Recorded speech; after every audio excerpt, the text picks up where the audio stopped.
صاحب آپ سے پروگرام کا آغاز کرنا چاہوں گی۔ رانا ثناءاللہ نے کہا ہے کہ 18ویں ترمیم اتفاق رائے سے منظور ہوئی تھی اور آئین میں اس کی مزید بہتری کی گنجائش جو ہے وہ موجود ہے ابھی تک۔ کیا یہ بیان آپ سمجھتے ہیں کہ حکومت کی طرف سے 18ویں ترمیم میں ترمیم کی راہ ہموار کرنے کی ایک کوشش ہے یا واقعی آئینی اصلاح کی اس کو ضرورت ہے؟ اصلاح کی تو ہر وقت ضرورت ہوتی ہے، حکمرانوں کو سب سے زیادہ ہوتی ہے جی۔ اور لیکن 18ویں ترمیم کو ختم کرنا نون لیگ کے بس میں نہیں ہے۔ صرف بات کر سکتے ہیں۔ خواجہ آصف صاحب اس دن تقریر کر رہے تھے، انہوں نے یہ موضوع چھیڑ دیا اور ڈکوسلا قرار دیا 18ویں ترمیم کو۔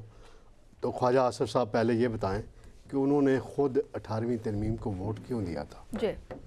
متفقہ طور پہ یہ ترمیم پاس ہوئی تھی، میں اس کے پروسیس میں بڑا انوالو رہا ہوں، بڑی رپورٹنگ کی ہے میں نے سارے معاملے کی۔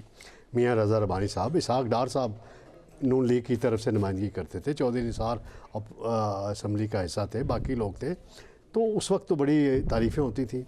این ایف سی ایوارڈ آیا، اس کے تحت صوبوں کو اختیارات دیے گئے۔ جی۔ افسوسناک امر یہ ہے کہ صوبوں نے ڈسٹرکس کو، لوکل گورنمنٹس کو آگے اختیارات نہیں دیے۔ اس پہ قانون سازی کرنے کی ضرورت ہے نا، اس پہ صوبائی اسمبلیوں میں قانون سازی کریں، نیشنل اسمبلی میں کریں، اس پہ بات کریں۔ خواجہ آصف صاحب یہ پوائنٹ اٹھائیں یا رانا صاحب یہ پوائنٹ اٹھائیں تو بہتر ہے۔ آئینی ترمیم کے لیے ان کے پاس ووٹ ہی نہیں ہے، پیپلز پارٹی کے بغیر ووٹ ہو سکتے ہیں پورے؟ آپ کو ایسی بات نہ کریں، رانا صاحب بھی نہ کریں اور وہ بھی نہ کریں۔ لے لیں ووٹ، ویسے کہاں سے لے لیں گے؟ یہ آپ بتا سکتے ہیں۔ وہ 2-4 ووٹ ہوں نا، 8-10 ووٹ ہوں تو پھر مینیج ہو جاتے ہیں، کیونکہ ہاسپٹل ہو جاتی ہے نا، اتنے ووٹ نہیں مینیج ہوتے۔ اگر بلدیاتی الیکشن جو ہمیں ہمیشہ سے کہتے ہیں کہ تاخیر کا شکار ہوئے، کس وجہ سے یہ تاخیر کا شکار ہوئے؟ طارق سمیع صاحب کیا سمجھتے ہیں اگر بلدیاتی انتخابات جو تھے وہ مؤخر نہ ہوتے اور اگر اسی طریقے سے ان چیزوں پہ توجہ دی جائے تو کیا جو گل پلازہ والا سانحہ ہمارے سامنے آیا تھا اس طرح کے سانحات سے ہم بچ سکتے ہیں؟ سندھ میں تو بلدیاتی الیکشن موجود ہو چکے ہیں نا، میئر موجود ہے، انٹیریئر سندھ میں بھی میئرز موجود ہیں، وہاں نظام بلدیاتی موجود ہے، اس میں یہ اس کے باوجود یہ ولی تمام اس کے باوجود ہوا ہے نا۔ اصل بات ہے کہ میئر صاحب کی جو ٹیم ہے اور سندھ بلڈنگ کنٹرول اتھارٹی ہے، ان کے جو افسران ہیں، ان کے جو معاملات ہیں، اس پہ بہت بات ہو چکی ہے۔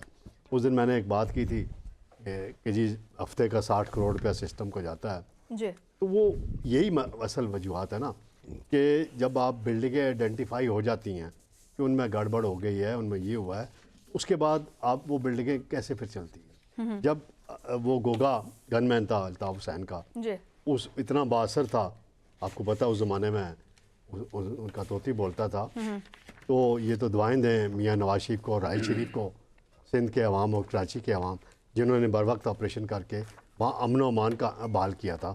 تو اس نے کیا سندھ حکومت کے پاس اگر یہ بیان دینے کے لیے ان کے پاس قادر پٹیل کے پاس معلومات ہیں کہ فلاں گن مین تھا، تو آپ نے کارروائی کی، 18 سال سے آپ حکومت میں ہیں، 2-2.5 سال سے آپ میئر ہیں۔ اب میئر کوئی بھی ہوتا، اگر ایم کیو ایم کا ماضی میں میئر تھا، وسیم اختر تھا یا جماعت اسلامی کے تھے، تو آپ کارروائی تو کر سکتے تھے نا۔ صوبائی حکومت کے پاس بہت اختیارات ہوتے ہیں کہ گڑبڑ ہوئی ہے، اس کی انفارمیشن آ گئی ہے تو آپ کارروائی کریں۔ باقی شہروں میں بھی بلڈنگز کے ایشو آتے ہیں، لیکن وہاں اس طرح کی کیفیت، اس طرح کی صورتحال کبھی نہیں دیکھی۔